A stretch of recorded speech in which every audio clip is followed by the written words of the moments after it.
سلیمان بن ابی مسلم نے بیان کیا، ان سے طاؤس نے اور انہوں نے ابن عباس رضی اللہ عنہ سے سنا کہ رسول اللہ صلی اللہ علیہ وسلم جب رات میں تہجد کے لیے کھڑے ہوتے تو یہ دعا پڑھتے، جس کا ترجمہ یہ ہے: اے میرے اللہ، ہر طرح کی تعریف تیرے ہی لیے زیبا ہے، تو آسمان اور زمین اور ان میں رہنے والی تمام مخلوق کا سنبھالنے والا ہے، اور حمد تمام کی تمام بس تیرے ہی لیے مناسب ہے۔ آسمان و زمین اور ان کی تمام مخلوقات پر حکومت صرف تیرے ہی لیے ہے اور تعریف تیرے ہی لیے ہے۔ تو آسمان اور زمین کا نور ہے اور تعریف تیرے ہی لیے زیبا ہے۔ تو سچا ہے، تیرا وعدہ سچا، تیری ملاقات سچی، تیرا فرمان سچا ہے۔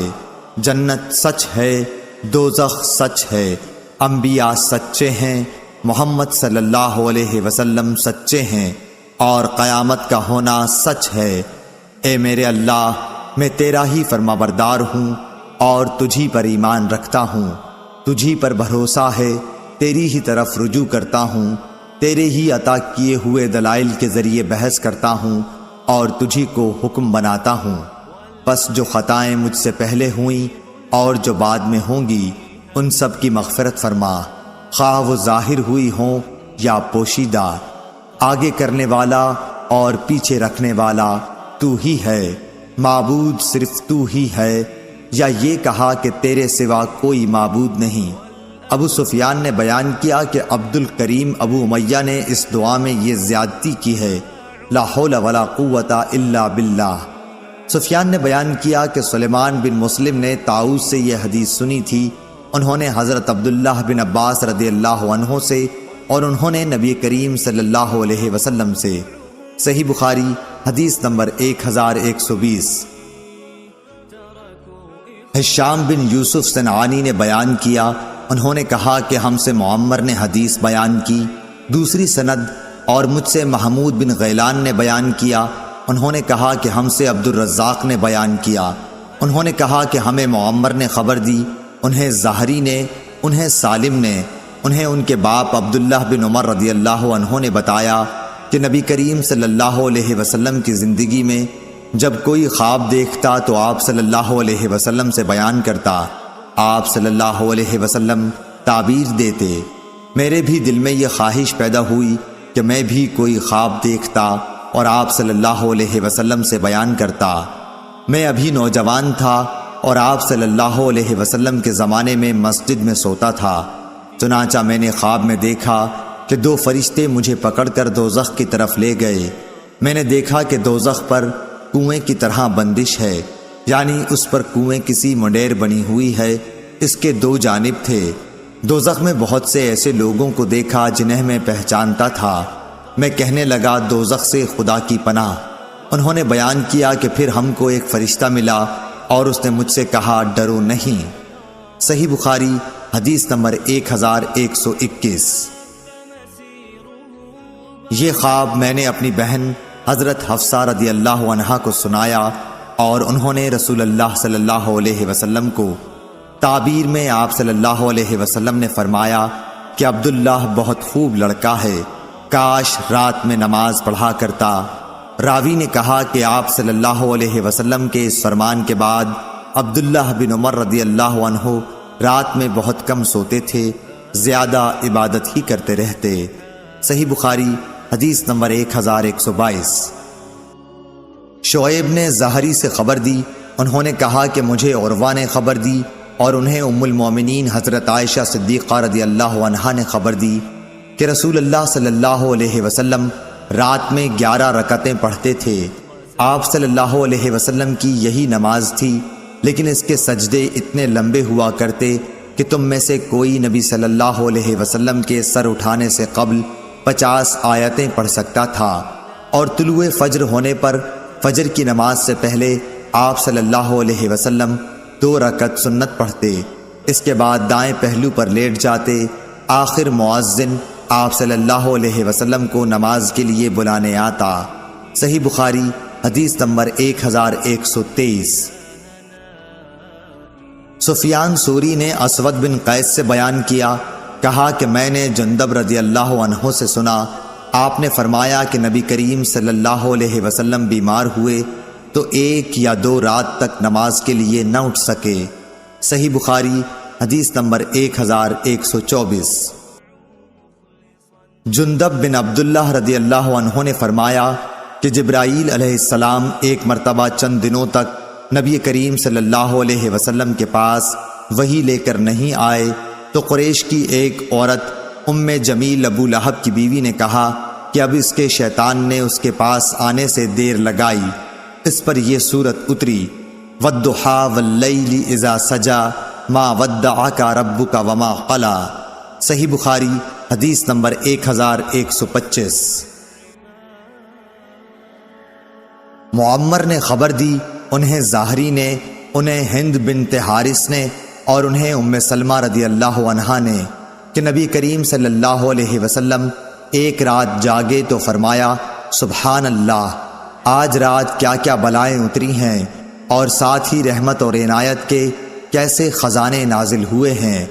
ان حجرے والیوں ازواج مطہرات رضی اللہ عنہن کو کوئی جگانے والا ہے؟ افسوس کہ دنیا میں بہت سی کپڑے پہننے والی عورتیں آخرت میں ننگی ہوں گی۔ صحیح بخاری حدیث نمبر 1126۔ حضرت حسین بن علی رضی اللہ عنہ نے خبر دی کہ علی بن ابی طالب رضی اللہ عنہ نے انہیں خبر دی کہ رسول اللہ صلی اللہ علیہ وسلم ایک رات ان کے اور فاطمہ رضی اللہ عنہا کے پاس آئے۔ آپ صلی اللہ علیہ وسلم نے فرمایا کہ کیا تم لوگ تہجد کی نماز نہیں پڑھو گے؟ میں نے عرض کی کہ یا رسول اللہ صلی اللہ علیہ وسلم، ہماری روحیں خدا کے قبضے میں ہیں، جب وہ چاہے گا ہمیں اٹھا دے گا۔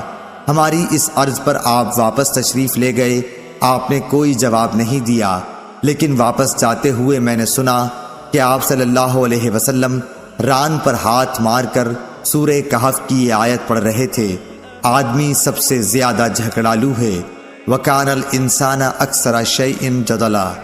صحیح بخاری حدیث نمبر 1127۔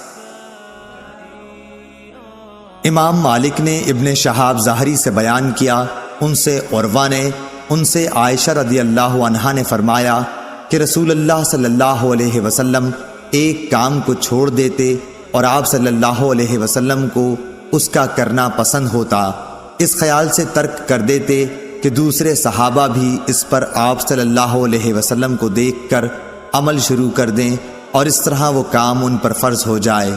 چنانچہ رسول اللہ صلی اللہ علیہ وسلم نے چاشت کی نماز کبھی نہیں پڑھی، لیکن میں پڑھتی ہوں۔ صحیح بخاری حدیث نمبر 1128۔ عبداللہ بن یوسف تنیسی نے بیان کیا، انہوں نے کہا کہ ہمیں امام مالک نے خبر دی، انہیں ابن شہاب ظاہری نے، انہیں عروہ بن زبیر نے، انہیں ام المومنین حضرت عائشہ رضی اللہ عنہا نے کہ رسول اللہ صلی اللہ علیہ وسلم نے ایک رات مسجد میں نماز پڑھی، صحابہ نے بھی آپ صلی اللہ علیہ وسلم کے ساتھ یہ نماز پڑھی۔ دوسری رات بھی آپ صلی اللہ علیہ وسلم نے یہ نماز پڑھی تو نمازیوں کی تعداد بڑھ گئی۔ تیسری یا چوتھی رات تو پورا اجتماع ہی ہو گیا تھا، لیکن نبی صلی اللہ علیہ وسلم اس رات نماز پڑھانے تشریف نہیں لائے۔ صبح کے وقت آپ صلی اللہ علیہ وسلم نے فرمایا کہ تم لوگ جتنی بڑی تعداد میں جمع ہو گئے تھے میں نے اسے دیکھا، لیکن مجھے باہر آنے سے یہ خیال مانے رہا کہ کہیں تم پر یہ نماز فرض نہ ہو جائے۔ یہ رمضان کا واقعہ تھا۔ صحیح بخاری حدیث نمبر 1129۔ زیاد بن علاقہ نے بیان کیا کہ میں نے مغیرہ بن شعبہ رضی اللہ عنہ کو یہ کہتے سنا کہ نبی کریم اتنی دیر تک کھڑے ہو کر نماز پڑھتے رہتے کہ آپ کے قدم، یا یہ کہا کہ پنڈلیوں پر ورم آ جاتا۔ جب آپ صلی اللہ علیہ وسلم سے اس کے متعلق عرض کیا جاتا تو فرماتے، کیا میں اللہ کا شکر گزار بندہ نہ بنوں؟ صحیح بخاری حدیث نمبر 1130۔ عمر بن دینار نے بیان کیا کہ عمر بن عوس نے انہیں خبر دی اور انہیں عبداللہ بن عمر بن العاص رضی اللہ عنہ نے خبر دی کہ رسول اللہ صلی اللہ علیہ وسلم نے ان سے فرمایا کہ سب نمازوں میں اللہ کے نزدیک پسندیدہ نماز داؤد علیہ السلام کی نماز ہے، اور روزوں میں بھی داؤد علیہ السلام ہی کا روزہ۔ آپ آدھی رات تک سوتے، اس کے بعد تہائی رات نماز پڑھنے میں گزارتے، پھر رات کے چھٹے حصے میں بھی سو جاتے۔ اسی طرح آپ ایک دن روزہ رکھتے اور ایک دن افطار کرتے تھے۔ صحیح بخاری حدیث نمبر 1131۔ عثمان بن جبلہ نے شعبہ سے خبر دی، انہیں اشعث نے کہا کہ میں نے اپنے باپ سلیم بن اسود سے سنا اور میرے باپ نے مسروق سے سنا۔ انہوں نے بیان کیا کہ میں نے عائشہ رضی اللہ عنہا سے پوچھا کہ نبی کریم صلی اللہ علیہ وسلم کو کون سا عمل زیادہ پسند تھا؟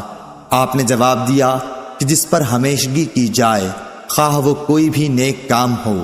میں نے دریافت کیا کہ آپ رات میں نماز کے لیے کب کھڑے ہوتے تھے؟ آپ نے فرمایا کہ جب مرغ کی آواز سنتے۔ ہم سے محمد بن سلام نے بیان کیا، کہا کہ ہمیں ابو الاحوص بن سلیم نے خبر دی، ان سے اشعث نے بیان کیا کہ مرغ کی آواز سنتے ہی آپ صلی اللہ علیہ وسلم کھڑے ہو جاتے اور نماز پڑھتے۔ صحیح بخاری حدیث نمبر 1132۔ سعد بن ابراہیم نے اپنے چچا ابو سلمہ سے بیان کیا کہ حضرت عائشہ رضی اللہ عنہا نے بتلایا کہ انہوں نے اپنے یہاں سحر کے وقت رسول اللہ صلی اللہ علیہ وسلم کو ہمیشہ لیٹے ہوئے پایا۔ صحیح بخاری حدیث نمبر 1133۔ سعید بن ابی عروبہ نے بیان کیا، ان سے قتادہ نے، ان سے انس بن مالک رضی اللہ عنہ نے کہ نبی کریم صلی اللہ علیہ وسلم اور زید بن ثابت رضی اللہ عنہ دونوں نے مل کر سحری کھائی۔ سحری سے فارغ ہو کر آپ نماز کے لیے کھڑے ہو گئے اور دونوں نے نماز پڑھی۔ ہم نے انس رضی اللہ عنہ سے پوچھا کہ سحری سے فراغت اور نماز شروع کرنے کے درمیان کتنا فاصلہ رہا ہوگا؟ آپ نے جواب دیا کہ اتنی دیر میں ایک آدمی 50 آیتیں پڑھ سکتا ہے۔ صحیح بخاری حدیث نمبر 1134۔ شعبہ نے اعمش سے بیان کیا، ان سے ابو وائل نے اور ان سے عبداللہ بن مسعود رضی اللہ عنہ نے فرمایا کہ میں نے رسول اللہ صلی اللہ علیہ وسلم کے ساتھ ایک مرتبہ رات میں نماز پڑھی۔ آپ نے اتنا لمبا قیام کیا کہ میرے دل میں ایک غلط خیال پیدا ہو گیا۔ ہم نے پوچھا کہ وہ غلط خیال کیا تھا؟ تو آپ نے بتایا کہ میں نے سوچا کہ بیٹھ جاؤں اور نبی کریم صلی اللہ علیہ وسلم کا ساتھ چھوڑ دوں۔ صحیح بخاری حدیث نمبر 1135۔ خالد بن عبداللہ نے بیان کیا، ان سے حسین بن عبد الرحمن نے، ان سے ابو وائل نے اور ان سے حذیفہ رضی اللہ عنہ نے کہ نبی کریم صلی اللہ علیہ وسلم جب رات میں تہجد کے لیے کھڑے ہوتے تو پہلے اپنا منہ مسواک سے خوب صاف کرتے۔ صحیح بخاری حدیث نمبر 1136۔ شعیب نے زہری سے خبر دی، کہا کہ مجھے سالم بن عبداللہ نے خبر دی کہ عبداللہ بن عمر رضی اللہ عنہ نے فرمایا، ایک شخص نے دریافت کیا، یا رسول اللہ صلی اللہ علیہ وسلم، رات کی نماز کس طرح پڑھی جائے؟ آپ صلی اللہ علیہ وسلم نے فرمایا، 2 رکعت، اور جب طلوع صبح ہونے کا اندیشہ ہو تو 1 رکعت وتر پڑھ کر اپنی ساری نماز کو طاق بنا لے۔ صحیح بخاری حدیث نمبر 1137۔ یحییٰ بن سعید قطان نے بیان کیا، ان سے شعبہ نے کہا کہ مجھ سے ابو حمزہ نے بیان کیا اور ان سے ابن عباس رضی اللہ عنہ نے کہ نبی کریم صلی اللہ علیہ وسلم کی رات کی نماز 13 رکعت ہوتی تھی۔ صحیح بخاری حدیث نمبر 1138۔ اسرائیل نے خبر دی، انہیں ابو حسین عثمان بن عاصم نے، انہیں یحییٰ بن وثاب نے، انہیں مسروق بن اجدع نے۔ آپ نے کہا کہ میں نے حضرت عائشہ صدیقہ رضی اللہ عنہا سے نبی کریم صلی اللہ علیہ وسلم کی رات کی نماز کے متعلق پوچھا تو آپ نے فرمایا کہ آپ صلی اللہ علیہ وسلم 7، 9 اور 11 رکعتیں پڑھتے تھے، فجر کی سنت کے اس کے سوا ہوتی۔ صحیح بخاری حدیث نمبر 1139۔ حنظلہ بن ابی سفیان نے خبر دی، انہیں قاسم بن محمد نے اور انہیں حضرت عائشہ صدیقہ رضی اللہ عنہا نے آپ نے بتلایا کہ نبی کریم صلی اللہ علیہ وسلم رات میں 13 رکعتیں پڑھتے تھے، وتر اور فجر کی 2 سنت رکعتیں اسی میں ہوتیں۔ صحیح بخاری حدیث نمبر 1140۔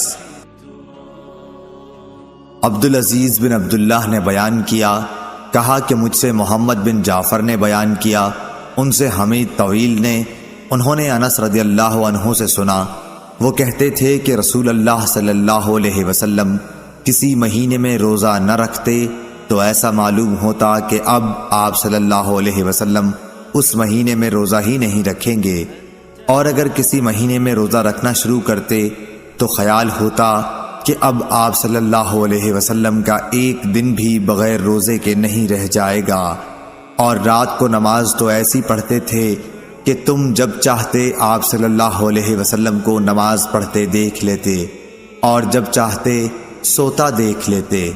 محمد بن جعفر کے ساتھ اس حدیث کو سلیمان اور ابو خالد نے بھی حمید سے روایت کیا ہے۔ صحیح بخاری حدیث نمبر 1141۔ امام مالک نے خبر دی، انہیں ابو زناد نے، انہیں اعرج نے اور انہیں ابو ہریرہ رضی اللہ عنہ نے کہ رسول کریم صلی اللہ علیہ وسلم نے فرمایا کہ شیطان آدمی کے سر کے پیچھے رات میں سوتے وقت 3 گرہیں لگا دیتا ہے، اور ہر گرہ پر یہ افسوں پھونک دیتا ہے کہ سو جا، ابھی رات بہت باقی ہے۔ پھر اگر کوئی بیدار ہو کر اللہ کی یاد کرنے لگا تو ایک گرہ کھل جاتی ہے، پھر جب وضو کرتا ہے تو دوسری گرہ کھل جاتی ہے، پھر اگر نماز فرض یا نفل پڑھے تو تیسری گرہ بھی کھل جاتی ہے۔ اس طرح صبح کے وقت آدمی چاق و چوبند خوش مزاج رہتا ہے، ورنہ سست اور بد باطن رہتا ہے۔ صحیح بخاری حدیث نمبر 1142۔